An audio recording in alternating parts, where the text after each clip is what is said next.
विद्युत ठिका कर्मचारी संघर टीपीसीओडीएल विरुद्ध में आंदोलन निष्पत्ति।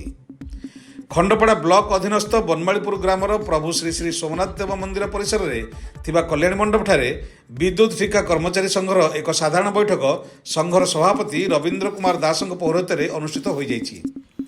बैठक में विभिन्न प्रसंग पर आलोचना करा जाइथिला।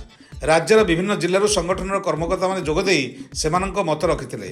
विद्युत वितरण कंपानी कर्तृपक्ष किपरि ठिका कर्मचारी मानकु उचित पावना न दे शोषण करुछि सेथिपई उद्वेग प्रकाश करथिले। टाटा पावर कर्तृपक्ष किपरि विभिन्न उपाय जनसाधारण को शोषण करुछि से विषय में सूचना प्रदान करथिले।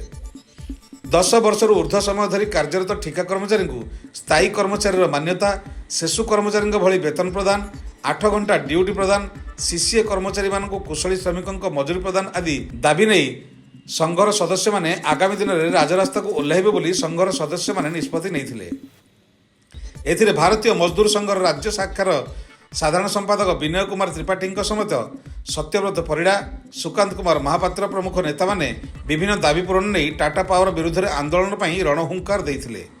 एपरिक टाटा पावर मनमुखी कार्य को आउ बरदास्त नक यार उचित जवाब दिज्व बोली संघ निष्पत्ति नहीं। उक्त बैठक में 400 ऊर्ध्व ठिका कर्मचारी जोग देते। खंडपड़ारू संग्राम केशरी देव रिपोर्ट, चाणक्य टीवी।